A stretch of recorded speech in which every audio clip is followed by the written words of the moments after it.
आज हम सीखेंगे कि एक मनुष्य का शरीर कितने एम्पीयर का झटका महसूस कर सकता है।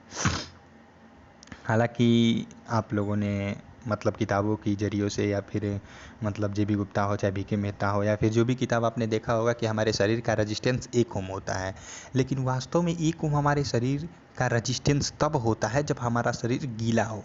अगर हमारा शरीर बिल्कुल सूखा हो तो हमारे शरीर का रजिस्टेंस 1,00,000 ओम होता है। इसे आप याद कर लें। और ये मतलब आप ये नहीं कि हाँ हम गलत बता रहे हैं, वो गीला ही मानक माना गया है, क्योंकि वास्तव में मनुष्य कब क्या कपड़ा पहना हो तो गीला हो, मौसम गीला हो सकता है, इसलिए 1,000 स्टैंडर्ड माना जा चुका है। लेकिन जब हमारा शरीर बिल्कुल सूखा हो तो 1,00,000 होता है। ये भी मैं आपको अभी दिखा भी दूंगा कि 1,00,000 हमारे शरीर का रजिस्टेंस होता है जब शरीर बिल्कुल सूखा हो तो।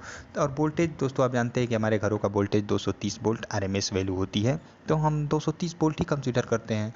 तो हमारे शरीर का रेजिस्टेंस कितना हो गया 1,00,000 ओम, और आई बराबर V/R होता है दोस्तों। तो आई बराबर V/R, इसे हम आगे बढ़ें चलिए, तो आई बराबर हो गया 230/1,00,000। चलिए 230/1,00,000 को जब आप सॉल्व करेंगे दोस्तों तो 0.00023 आएगा, यानी कि 23 मिली एम्पियर के आसपास आएगा। 23 मिली एम्पियर आ गया। तो 23 मिली एम्पियर अगर हमारा शरीर सूखा हो तो झटका महसूस मतलब 23 मिली एम्पियर के बाद झटका महसूस करना स्टार्ट करेगा।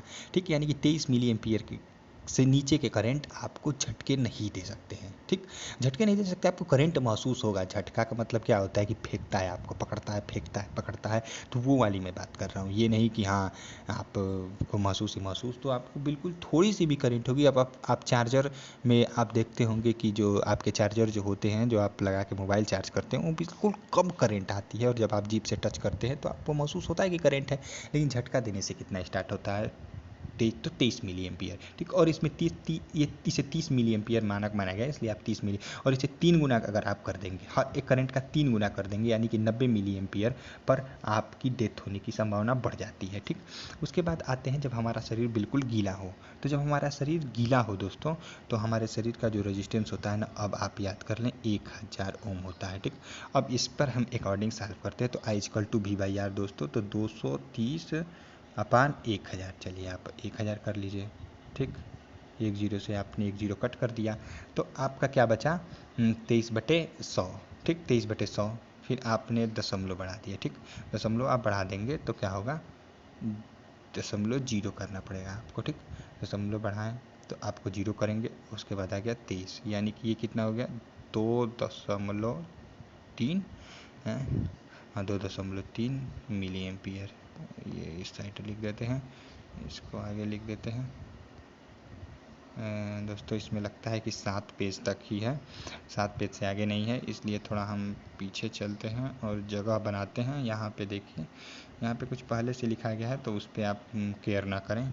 तो देखिए हमारा कितना आया था 2.3 मिली एम्पियर, यानी कि दोस्तों यदि हमारा शरीर गीला हो तो 2.3 मिली एम्पियर के करंट तक ही महसूस कर सकता है, और सूखा हो तो 23 मिली एम्पियर तक सहन कर सकता है, और गीला हो तो 2.3, और इसे भी 3 मिली एम्पियर माना गया है। तो इसलिए आप याद कर लें कि जब हमारा शरीर सूखा हो तो हमारा शरीर क्या कर सकता है, 30 मिली एम्पियर पर झटका महसूस करता है, और इसमें जब गीला हो तो 2.3 मिली एम्पियर पर झटका महसूस कर सकता है।